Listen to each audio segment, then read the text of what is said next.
What the heck happened to my deal? I guess I got to look for it, huh? I hate it when I can't find it. All right, so we're just gonna go ahead and I'm gonna fire away here. Hey, you're here for the Chuck Banks experience, and you're in for a real treat tonight.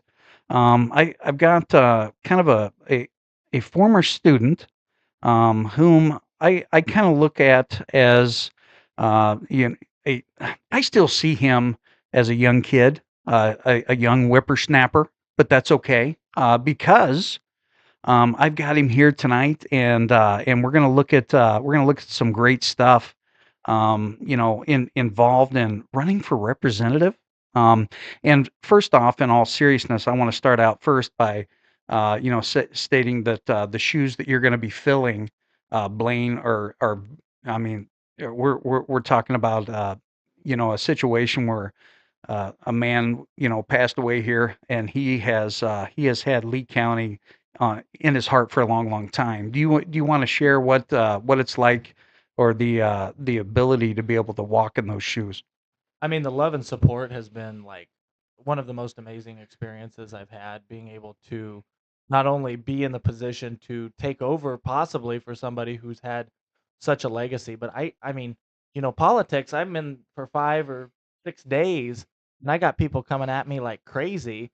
But you never heard anything bad about Martin. He was such a positive guy. And that's what we want is we want positivity.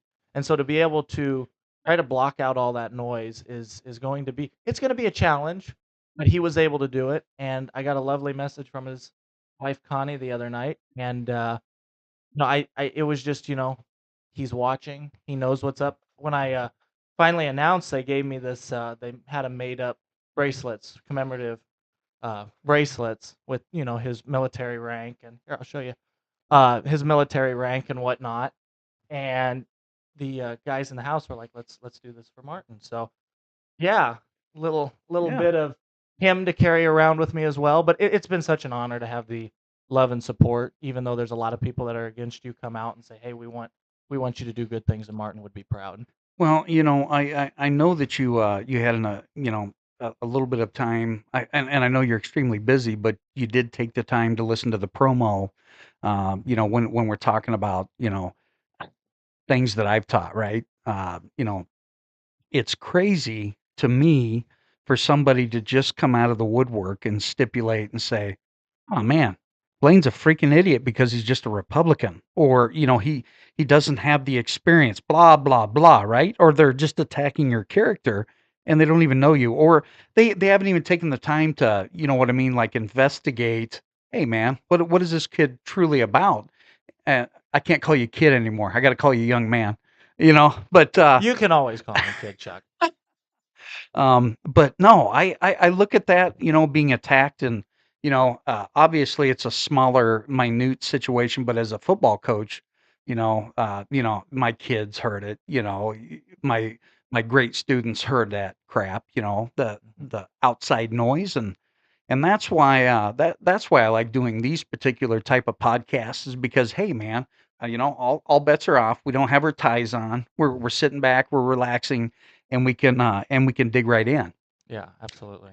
Um, you know, uh, Folks everywhere are asking, who is Blaine Watkins and what does he stand for? I already know a lot of these things because I got to spend a lot of time with you. But what would you say to the listeners? Yeah, so for everybody at home, yeah, hi, my name's Blaine Watkins. I'm from Donaldson, Iowa, fifth generation farmer. Grew up in the rural community and big supporter of the FFA and 4-H. I was involved going to school, got my Iowa degree with Tom Bowick, who's now retiring. I talked to him the other day. And Is it Boick or Boyk? I always say Bowick, but I don't know. I think he says it as a joke. Yeah, He kind of always has that half grin, like, "Oh boy," something like that. But anyway, I've grown up in Southeast Iowa. I've lived here, all my life. I've had, wonderful grandparents that live here. I've been able to learn from them as well, and I got this opportunity through Martin to, go and kind of have a little more exposure. I worked on the Joe Mitchell campaign, and then they got me into the whole page deal, which is really, shot my trajectory on this course. And now that I've had so much support and people, Martin passed away, and of course I'm sitting here thinking, who's going to fill his shoes? I was going through names and talking to a lot of people, and it's just one of those things you never think it's going to happen. And I mean, I talked to the guy 2 days before, but yeah, I'm somebody that wants to be for the people, listen to the people. It's what Martin did. He was always on the phone, wanted to know what he could do, and even if there something he couldn't do, he tried to find somebody that could get whatever needed to be taken care of accomplished. And so yeah, I have some big shoes to fill, but I'm from here. That's the biggest misconception because I went to school for 4 years. I went to DMAC for 2 and then went to Grandview and Both of them in Des Moines. yes, Yeah. both of them in Des Moines. I lived in Ankeny for 2 years, and then I've lived in, uh, rented an apartment. So this is what I guess they call it legally, temporary living or whatever. But I've always come home on the weekends, the summers, came home to farm. But I did have a place to live up there. I mean, many people say, "Oh, he left for the big city," and I go, "No, no." I said, "I always came home, and that was what we need. Is we need somebody that can be up there, get things done, and come home and show what they can do." So that's my story. Down to earth. I feel that way. I know you feel that way too.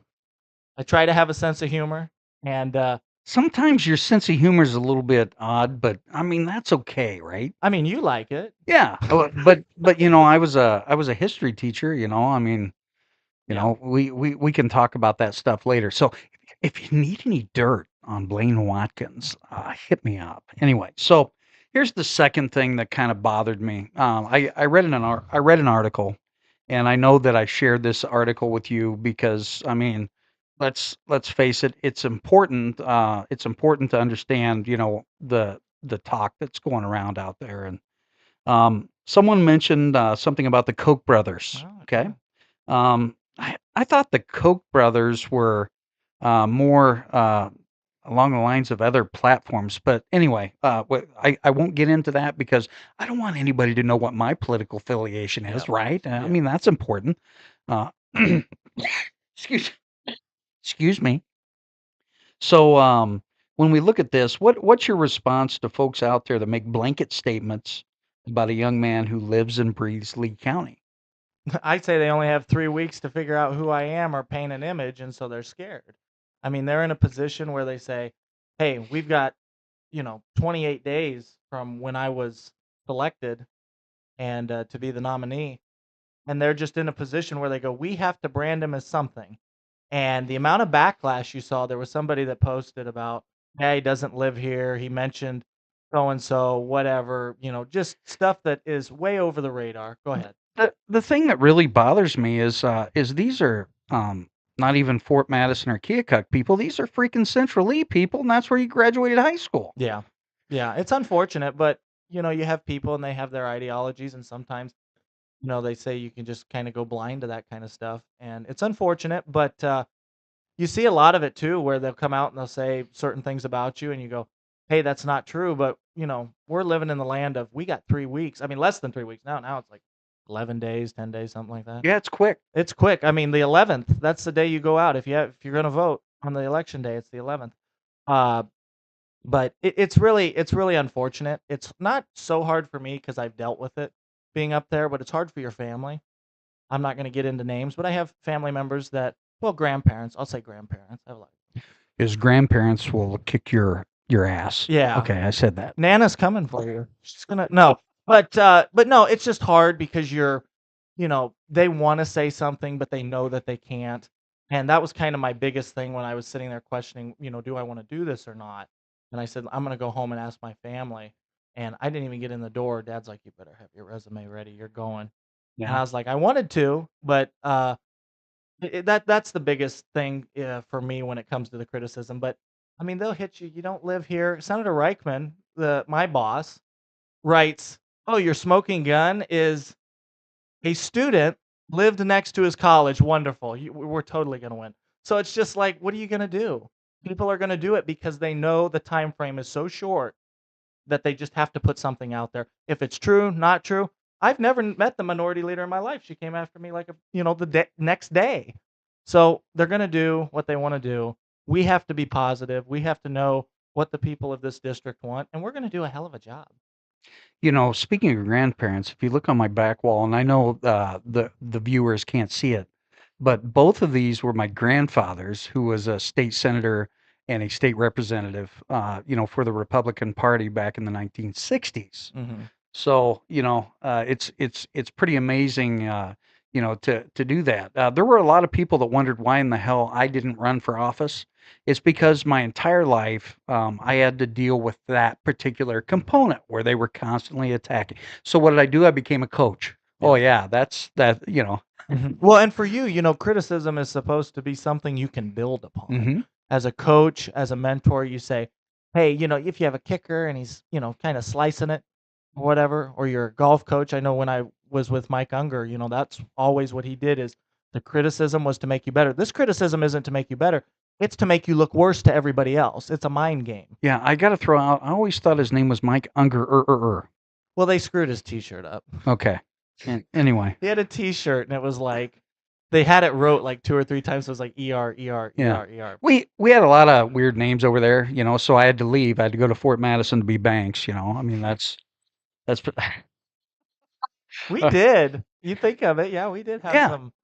But you know what? Great teachers, great educators there. Absolutely. I hate to toot my own horn, but I tell you what, Fort Madison has reinvigorated my life for education, and I'll give those guys shout outs any day of the week. And I would go to war with any of those guys, and be sure you stop in the school and meet like Patrick Lamb and Adrian McKay and those individuals. Yeah, you get me hooked up with them, let's do it. I think that'd be Absolutely. awesome. Yeah, I know that there's people out there that are probably just a little bit nervous. I mean, if you look at national wise, there's lots of change and it's going really fast. If you look at at the state level, that's mandating down. As an educator, you knew you were going to get Oh, educational yeah. questions, right?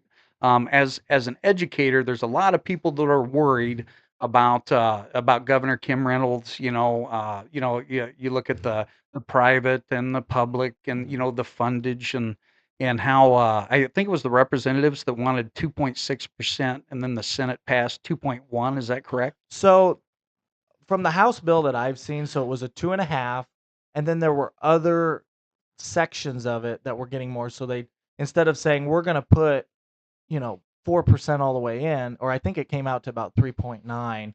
There's transportation aspects, there's classroom aspects. You take a peek into some of that stuff because I was kind of talking to some of them up there before this, and I was like, "Hey," I said, "What else is there?" I said, "Because they're talking 2%, 2.5." And they go, "No, we just have a lot of other divisions that we want to make sure this is what the money is going to."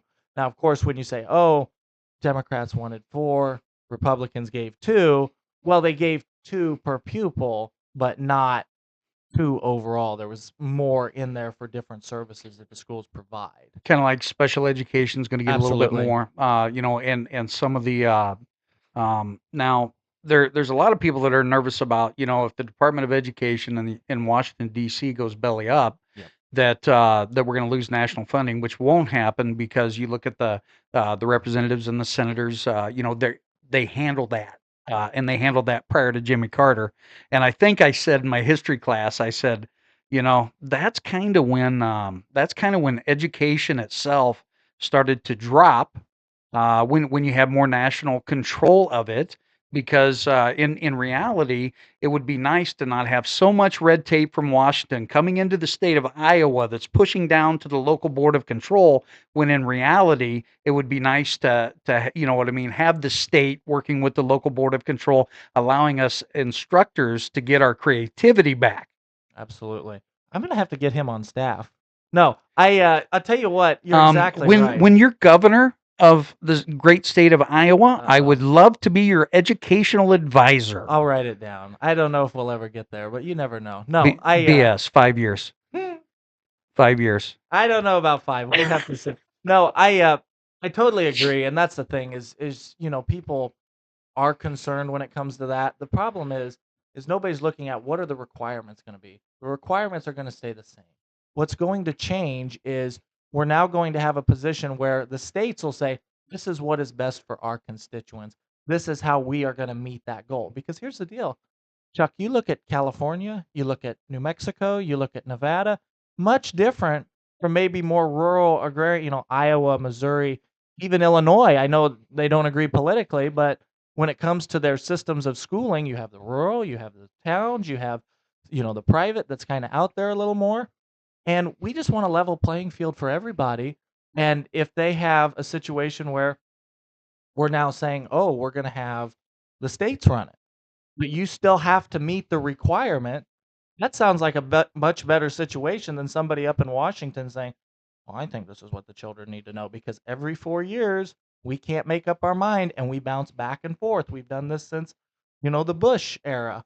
Last time we had 2 of the same party, I think, in consecutive is, uh, HW and, or it was Reagan and HW. Yeah, it would be Reagan's Term. second term, and then into H.W. Bush. Yeah. Yeah, and then after that, it's been back and forth, and so it's like every year, those are going to change, but in the States, they stay relatively similar outside of the swing states, and so you would be able to have a situation where everybody's kind of on the same plane. We know what to expect. We know how we're gonna meet our goals, and if we don't, then we make the change and say, "Yeah, this is what needs to change so we can meet these goals." And I think you and other public leaders would be much better equipped for that than somebody thousands of miles away. And that's a really valid point. When I look at education and the system, you look at rigor and you look at relevance and you look at trying to maybe look at different tracks, like if we have students that want to focus on the general track and go through college, but then you have these great CTE programs, which Fort Madison has great Mhm. CTE. Got to throw that out there, but so does Central Lee and Keokuk. But all these CTE programs, do they really need, like Algebra 2 or Calc see where I'm going with that? It's true. Or do they need to read Romeo and Juliet? What do the students want to do? My sister, she's doing, like, data science. Of course she needs it. Yeah. Of course she needs it. But if she's not doing it, and the majority of students that are going through high school don't necessarily need that, I mean, you have, I remember Holly Weber, she did such a wonderful job. She was we called it, like, the accelerated learning. My sister was in that for years, and, she did such a wonderful job for those kids that were going above and beyond. But, yeah, average-wise, it's like, yeah, do you need this? I think if you wanna take it and there's a demand, absolutely you have it. Just the same way with some of the custom classes you had where you focused on certain wars or certain world events or, certain moments in history. It's what do the students want and how is it going to benefit them? And that's the exact position we have to put ourselves in.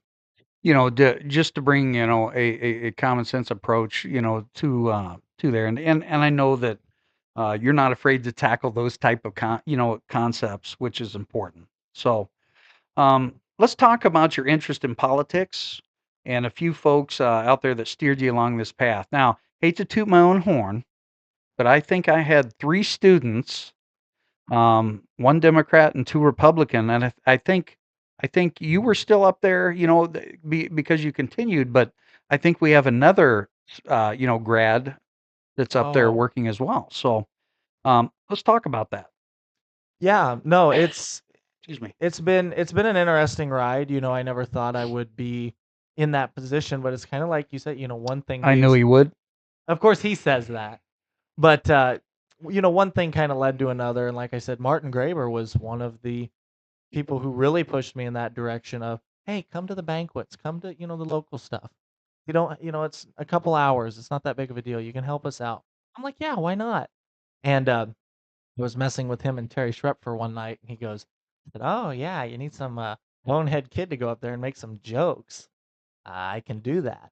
And they kinda laughed about it, and Martin, somebody had gone up and I don't know if he didn't think they did a good job or if it was just kinda it was like a down period, I think we were waiting for somebody, and and I just remember he points at me, he goes, "Come here." And I remember I went up there and I made jokes for like 15 minutes. Joe Mitchell hired me. He says, "I think you have a lot of spunk and you're gonna be able to do a good job. I think you can go out and talk to people," and I got him elected. So, I mean, it was me and him, and, that led to the Page program, which led to me working in the Senate, and now onto this endeavor. So, you kinda say, "Oh, it's all gonna change at once," but now that I look back at it, I'm like, "Wow, I've done a lot more than I thought I did." Yeah, absolutely. Now, Let's move to more a local issues that we have and I look I had that stroke last year, multiple doctor bills, that sort of stuff. What are we gonna do when like I hate calling out Fort Madison Community Hospital because there's so many wonderful employees there, and they do a great job, and they saved my life. I hate to give them a hard time, but it appears that now they're charging rent. Yeah, we did a little research before we came here. Explain it a little more to me, because I'm kind of in the dark on this. Okay, like before, I could pay to either $10 or $20 copays. Yep. All right, went in, got my business. Now I knew that if I ever had to have blood drawn or something like that, that we were going to have to pay a little bit over. But now they're charging not only the service fee, but they're also charging a residence fee, and like the copays just disappeared. Because you sat in a bed, like you were in a hospital bed, so they charged you for that, No, or no, it's literally you go into the room and like I got a med check, Mhm. okay, to get my prescriptions that that we all need, and that was just the charge, man. It was like $85 and like $70 or something Wow. like that. It's extremely high, especially when we look at an area as low socioeconomic as Lee County. Yeah. No. And as a teacher, man, or even a police officer or anybody that's that has these Blue Cross Blue Shield situations, that's what happens. But I can go to Iowa City and pay $50 copay and everything's done. Yep. Yeah. That's weird. I don't know if that was a business decision they made, or if there was like I'm sure it ends was. ends weren't being met, and that's what happened. But yeah, that's I was actually there the other day. I've been having a little issue, and I went in and I paid like $45, whatever, got checked out. They got me on some stuff. We're rolling.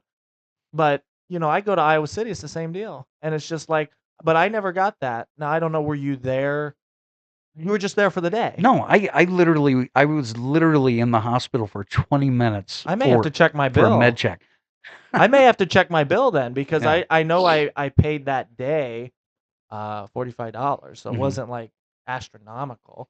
And but no, that is weird. I don't know, must have been like, I shouldn't say private decision, but it might have been a private decision. Yeah, and Chuck Vandenberg runs Penn City Current said I posted some smart ass remark on Facebook and Chuck wrote, well, you should have read this. Well, I didn't have to pay a copay anyway because I was way past my Did you end up reading it, or did you not? what's that? Did you end up like he said you should have read it? I'm gonna be honest with you, I didn't go back That's that fine. far, in Penn City Current, but it'll be an article. Maybe we can dissect sometime. So Yeah, no, absolutely, because it's like, I mean, he must have had a reason to say that to you. Like, well, you didn't like, what's the purpose? But people aren't trying to sit here and understand the intricacies of how a hospital works. They wake up, they say, my knee hurts, my arm hurts, I got a headache, I'm puking in a trash can, I'm going to the doctor.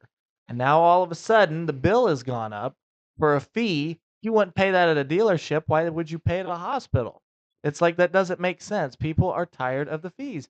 And the inflation has gotten so bad. That's what I wonder, is if this isn't something that they're doing on their end to say, well, if you want our services, and I know it's a much smaller area, obviously, compared to Iowa City or Burlington, but but that what's doesn't make sense. But what's crazy is like prescriptions didn't go up. I mean, Yeah, you look at Hy-Vee or whatever in our local communities, prescriptions didn't go up, but obviously those coverages, which we all need medical coverage. So absolutely. anyway, I'll be done griping about that particular thing. And my listeners, I'm sure they're pretty happy that I'm not cussing. I'm trying not to, but that's just how I work sometimes. All right, so teacher retention.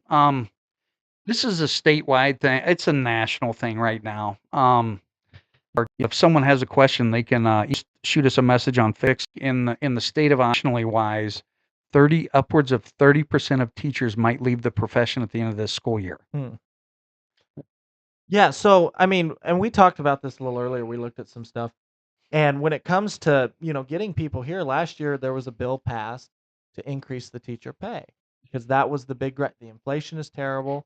We need good teachers. In increased like we're just talking about beginning teachers' salaries though, right? Yes, Yeah. yes, beginning teacher salaries.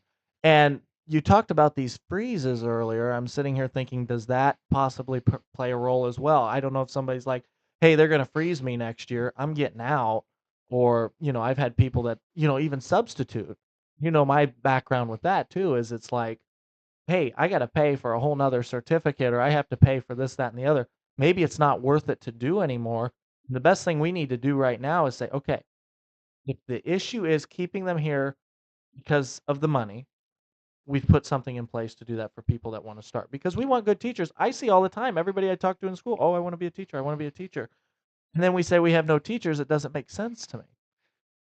I used to see that, but Yeah. when I see a lot of kids, going through the school, anytime you say, "Hey man, you want to be a teacher?" No, I think I've only seen one in the Really. last 2 years, having those conversations. So it just feels like things have kind of shifted in the wrong direction when it comes to that. And I will say that teaching is the most rewarding, taxing, hardest job you'll ever do in your entire life. But it I, I don't know. See, what about and this might be a Yep. bill situation.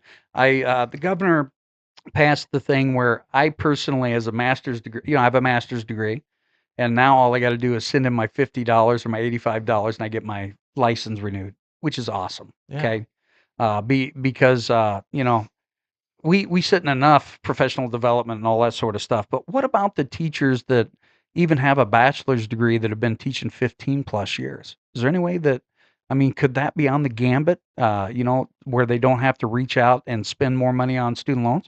I mean, you got to look at it. We've had a lot of the governor pass that, like, the scholarship thing for people that want to go do some of these jobs.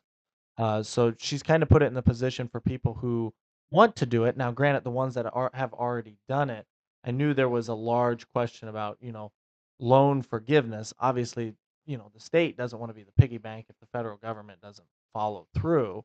But I mean, I think there's something that can be Well, I done when think you. they should. You just opened up a can of worms there, Yeah, bro. go ahead. Anyway, this is kind of my Joe Rogan moment, Chuck There Banks you go. experience, baby.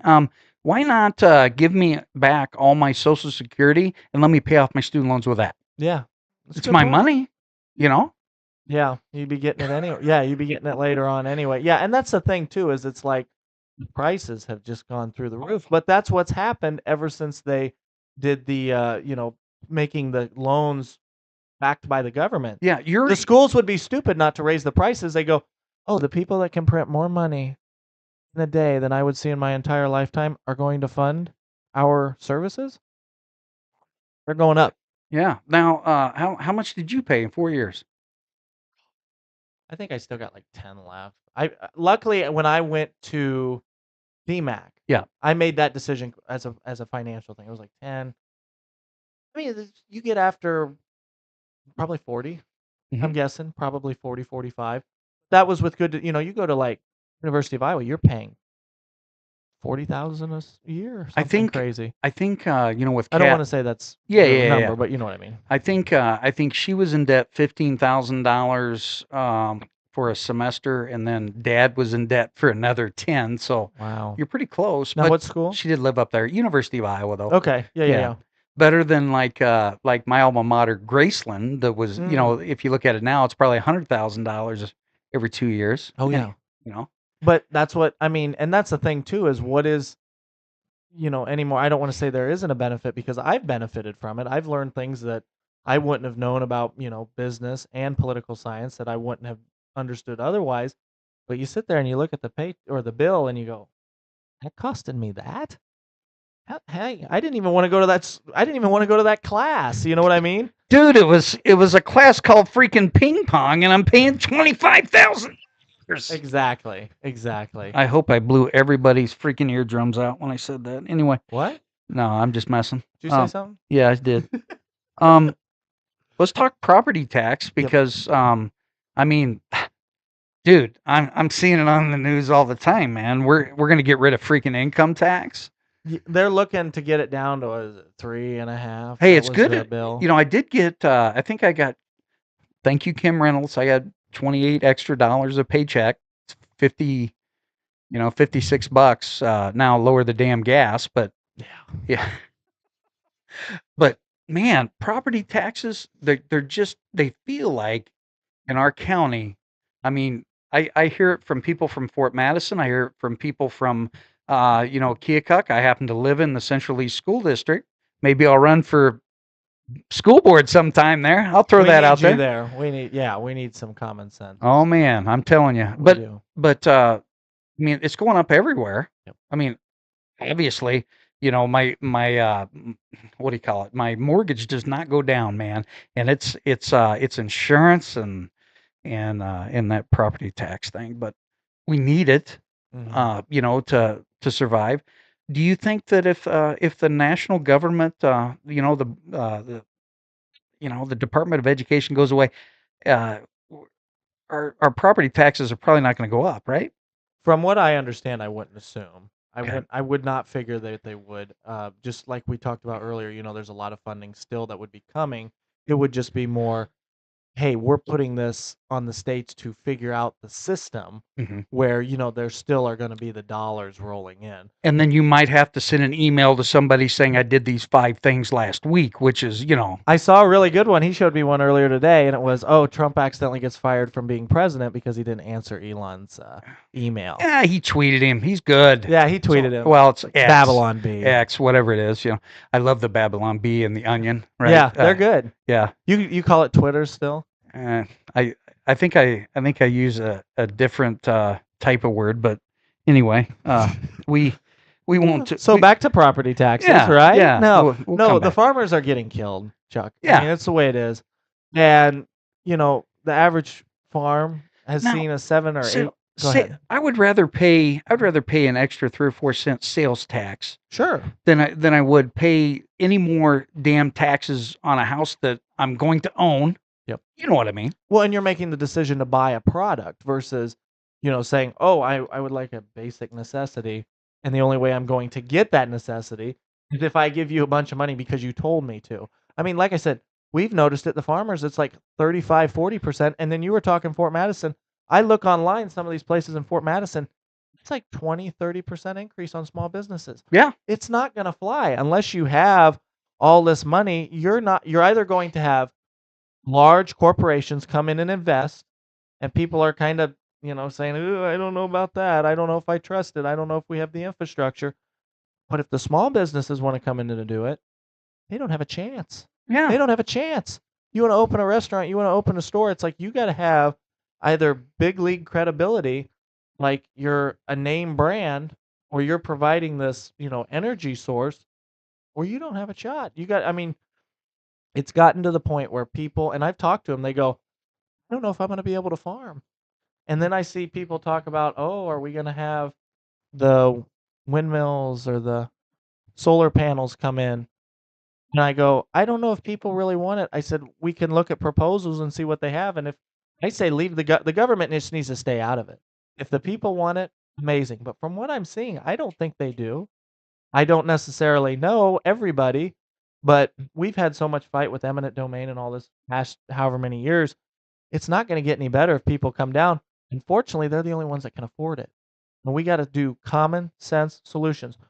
Like, they make the joke about Doge. But you look at some of the waste. We have waste in our government. Oh my goodness, we have waste in our government. And you go through something, you say, "Oh, I'd like to take a look at this." And everybody explodes because they're like, "They're going to take this away." No, we just want to make sure this is still going to the need that it needs to go to. Direct communication and accountability is something that died during COVID. Yes.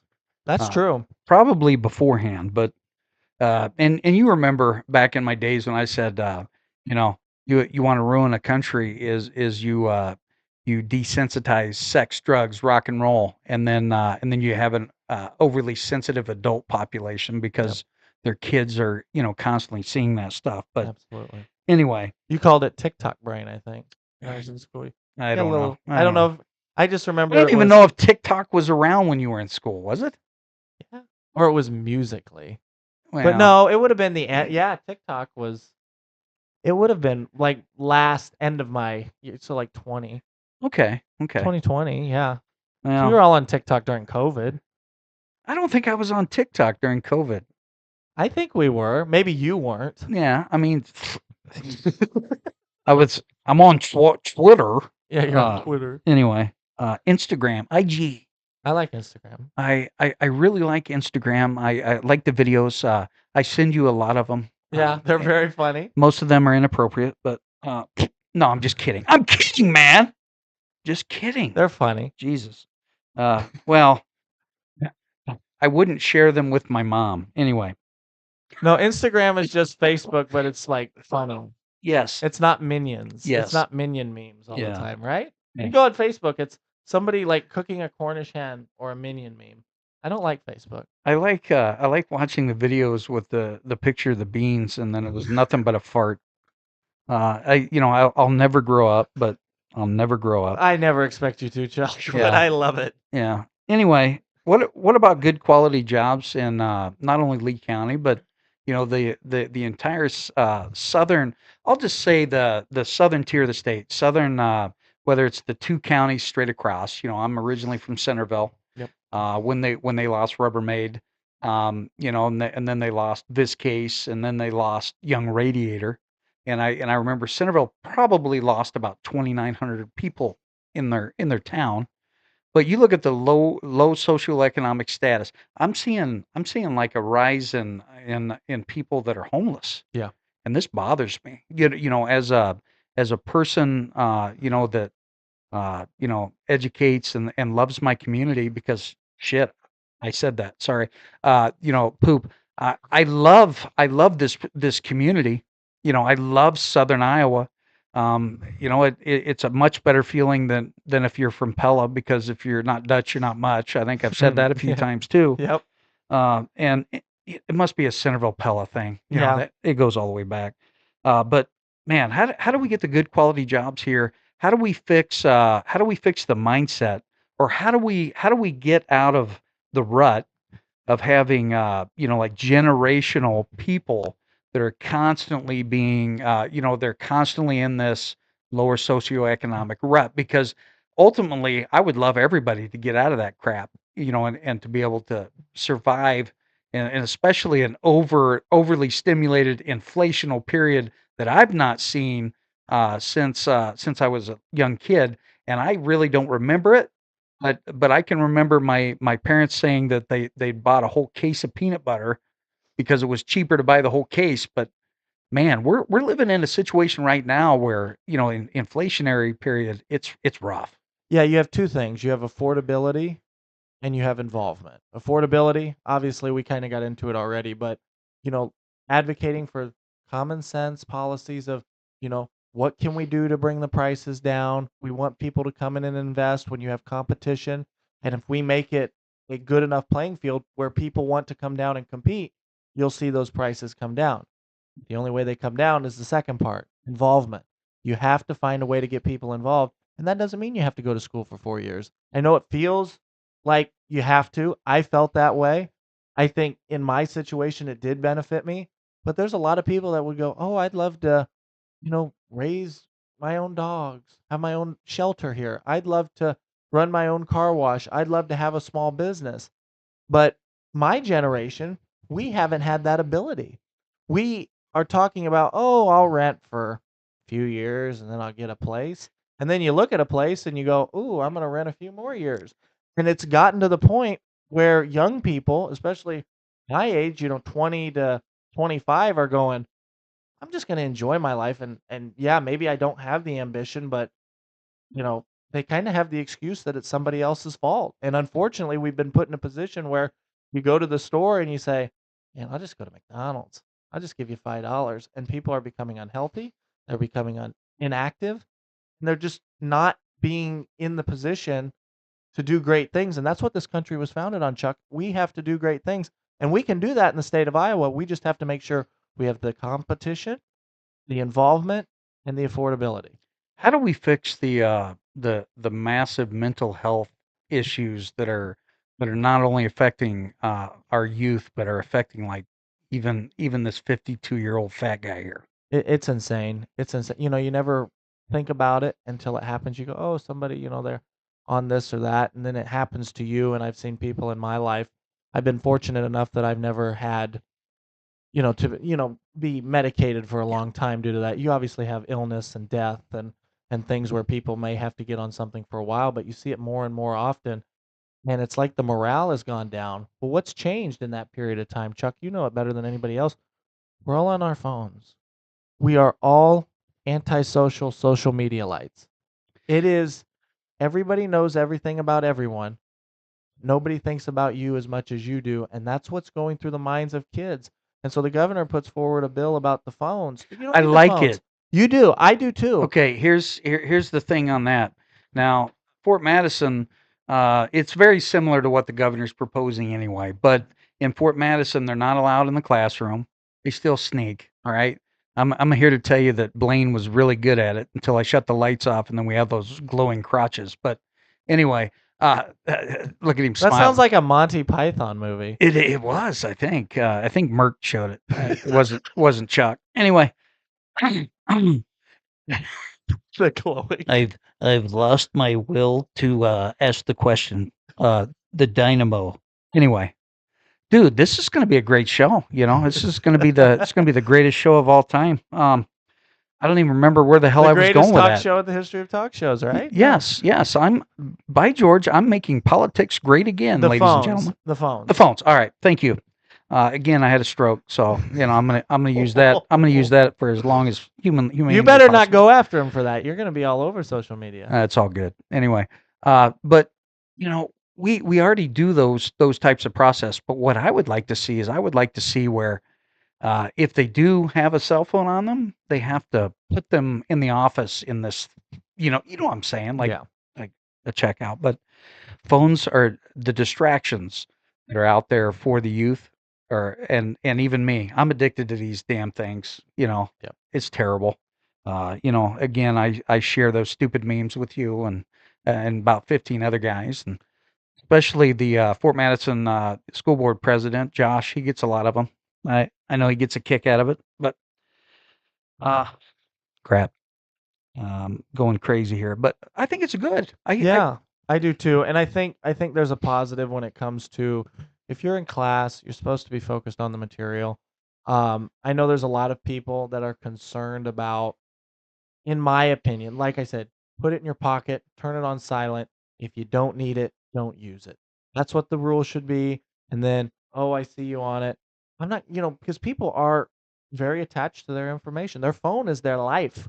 And so it's like if I got you coming over here telling me I'm gonna take your phone, you used to do it to me, and give me your damn phone, that's what it Blaine. was. He'd kind of walk over and be behind me. I'd be on it.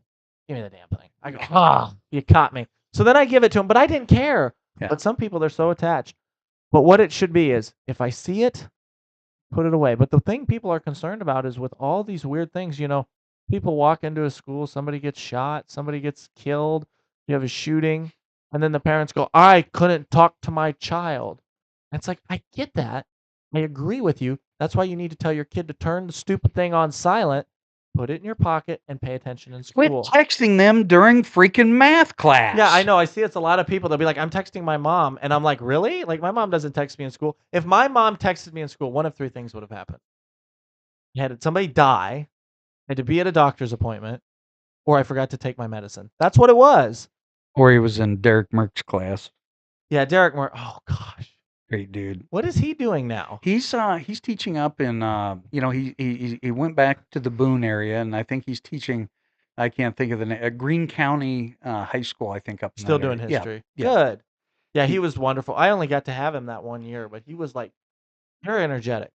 This guy's like really energetic. I mean, Yeah. you guys were both energetic, but his was just more of this outward, like he wanted you to ask questions. He made it feel fun. Both of you did. And I think that's a little, I don't want to say easier for history, but you have a lot easier time doing that. Where math, it's okay. What's 2 plus 2? It was 4. I'm going to be honest with you. It was a lot easier doing that than co-teaching mathematics this year. You co-taught math? I'm co-teaching math this year. What math are you teaching? Um, Like Susie has 32 bottles of no, ketchup? no. Well, similar to that, but it's like okay, so you needed 32 Super Bowl tickets, and we're gonna put S for Super Bowl, and then there's hyperbole stuff. Anyway, I'm just I'm just the assistant. I'm not the mechanic or the knife or the butler. I don't mess with that. But Fair enough. I two don't blame you.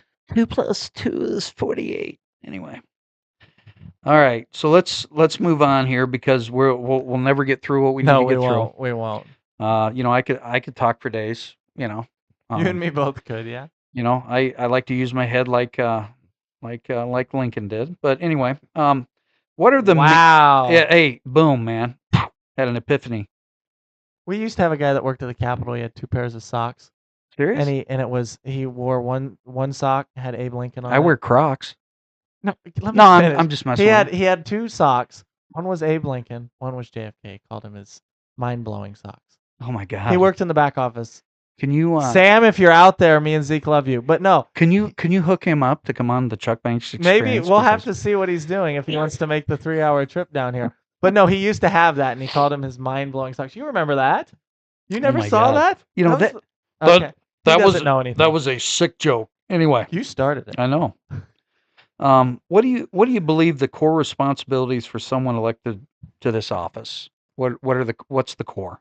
The core thing is making sure you're listening to the people. You have these guys, they go up there, they go, I'm going to do what I want.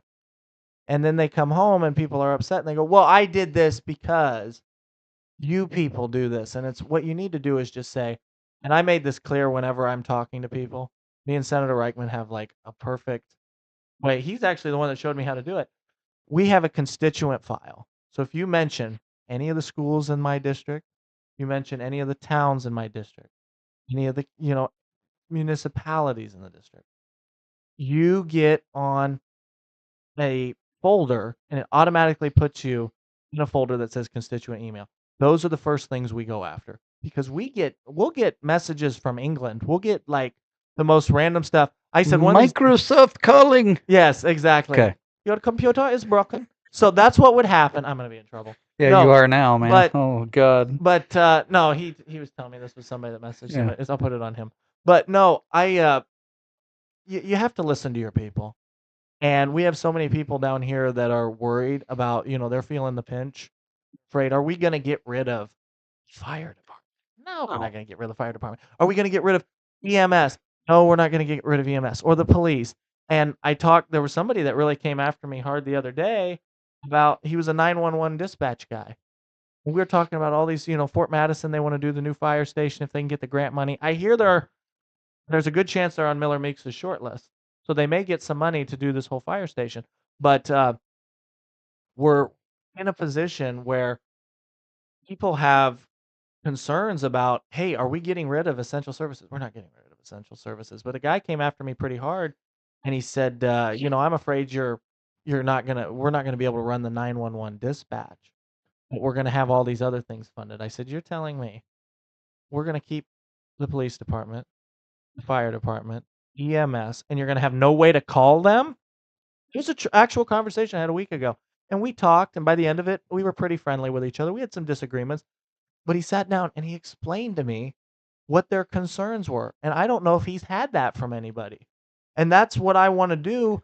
The problem is you only have so many hours in a day. So if you have a concern, my first agenda is to make sure the people that are in the area, and like I said, you have to mention the area. So if you're from Fort Madison, say, "Hi, my name is so and so. I live in Fort Madison," or "I'm Chuck. I'm from Donaldson." And you're in a good spot. I'm a Fort Madison bloodhound. Or Okay. yeah, I Yeah. guess. Sorry. Yeah. So anyway, but you're in the position where you're like, "Oh, I'm doing, this, that, or the other, and this is where I live." Then I can go and say, "Oh, hey, I know this person," or I can look you up and I can figure out, okay, he's a teacher or he's a firefighter, and then look into the policy versus, I mean, how many emails? We'll get a big deal come on, and we'll go to bed and we'll wake up and there's 2,000-3,000 emails. It's all the same thing. They'll get on like a call sheet or like they'll give their email to like a group and then they will send out emails. They will send out emails on behalf of that person and they all say the same thing. I want to throw out there that this guy right here, Blaine Watkins, if you reach out to him, he's going to have a conversation with you, and I think that's the biggest thing. I think people are worried that their voices aren't going to be heard and that you're going to be unapproachable, like a lot of, let's face it, a lot of politicians or a lot of people in politics are, Yeah, you know. absolutely. And that's the thing is you want to have those conversations. And there's people you're not gonna agree. You're gonna I never like the term agree to disagree. Just disagree and move on. And there's gonna be situations where you disagree with somebody and you say, "Hey, this is what I think, this is what you think," and, when it comes to election season, we'll both get in our corners and duke it out. But there's some where you can sit down and you can say, "Hey, this is what my idea is. I don't know if it's going to work. Is there something that can be done at the state level? If there's nothing that can be done, there's nothing that can be done, and we're going to try to point you in the right direction. We've had so many people come in, they don't have proper paperwork, they don't have proper, when they moved here, then I can push them on to the actual groups or my clerk or whoever it may be can push them in the right direction to say, oh, you're trying to do immigration stuff, you go here. Oh, you're trying to do a county maintenance project. I mean, we've had people call about parking tickets. I got a I parking better not ticket, get no parking ticket, Blaine. That's all I got to say. but we'll get them. We've seen them. I got a parking ticket. I was not next to a fire hydrant, and it's like, no, you were definitely next to a fire hydrant. But this is who you're supposed to call. Oh, that's funny. Now, what's important. I've heard a lot of your colleagues, you know what I mean, on the Republican side. We've become so partisan as a country. Um, oh crap, I don't even know what I pressed there. I better get rid of that. Okay, make sure that I'm good. Yeah, we're still good. Isn't that funny? Anyway, so a partisan country, and we're a partisan state. How do we start working together? How are you going to establish those relationships across party lines? Yeah, the one thing you can do is advocate for just open communication in general. I mean, we have forums. I was at one the other day. You go in, you talk with people, and there's people, and they'll have the most outlandish stuff in the world, and you go, hey, that's not what's happening. Give them the ability, because there's something people love, and it's telling you their problems. There's for some reason that is what we all levitate to. I do it with Zeke. I do it with you. Do it probably with your kids too. I wish the dog would quit barking. We could start the show earlier. Stuff like that. No, I like that because if you look here, it's Beagle Avenue. Oh, there you go. Beware the dog and understand that the owner is shady too. You I know? didn't even see that behind. Yeah, man. I Oh, mean, that's good. I this like is, that. I got Patrick Mahomes and Beagles. That's and my Fort Madison stuff. But anyway, Yeah. yeah, I think that's important. To be Yeah. able to iterate that stuff, and I even see it. Whether it's my job or whether you see the old man in Burger King or McDonald's in the morning bitching about this, that, and the other. I didn't mean to cuss. Sorry, guys.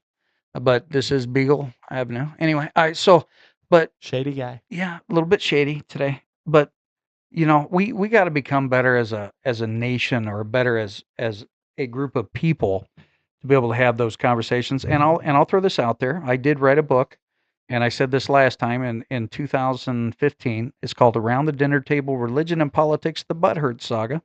And if you haven't read that, check it out on Amazon. 99 freaking cents. Just buy the book, read the doggone thing, and if you hate it, man, just put, man, this author sucks, or man, this was the best stuff since sliced bread. Okay, we've got a couple more questions, but before we do that, we have a couple things here. I got this in the mail today, and I'm gonna have you sign that for Oh me. boy. This is your first autograph. I don't. Is it? It must be. I don't know, I man. think so. I don't know. Where do you want it? You want it across my Anywhere you face? want, but don't put it in front of your face because I don't want a freaking mustache there or something. That one. Yeah, it wouldn't be too bad. Where's your red tie though? It's BS. Okay, I know.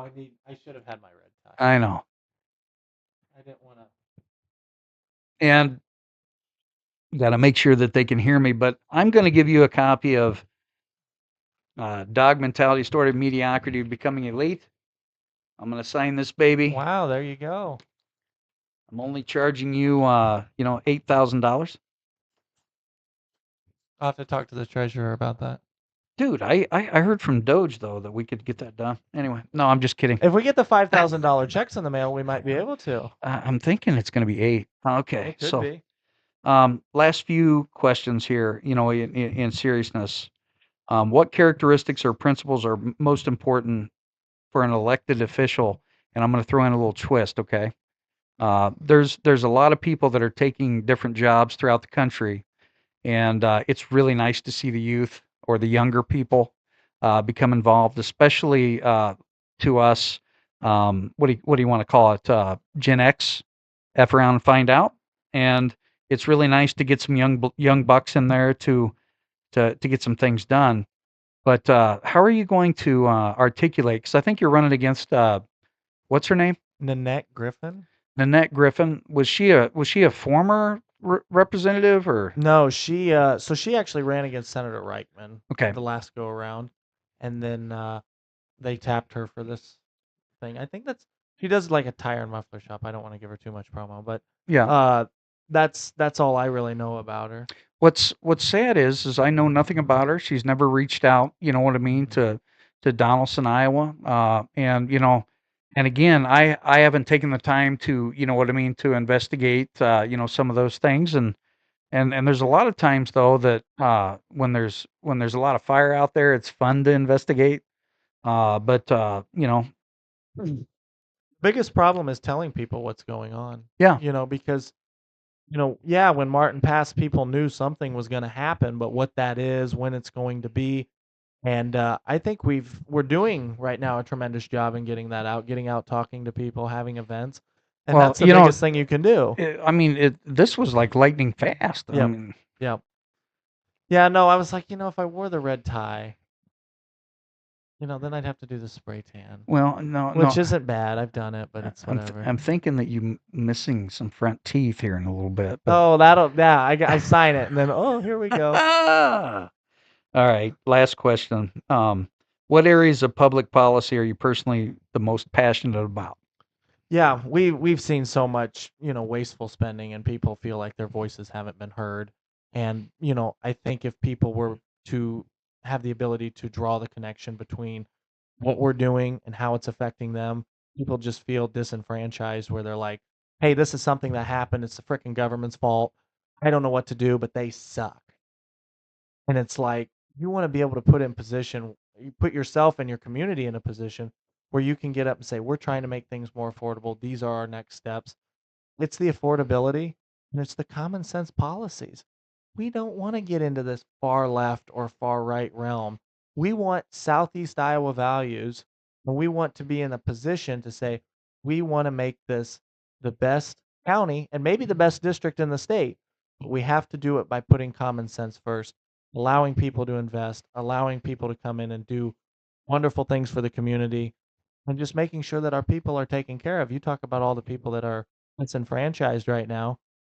We can't just go and babysit everybody, but we can make it a better place to live by making it more affordable, better to live in, and just a better community because we're having that communication.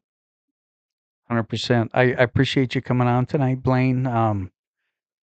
Just kind of stay sitting there as I shut down here. Uh, those of you on the, I guess I have to wave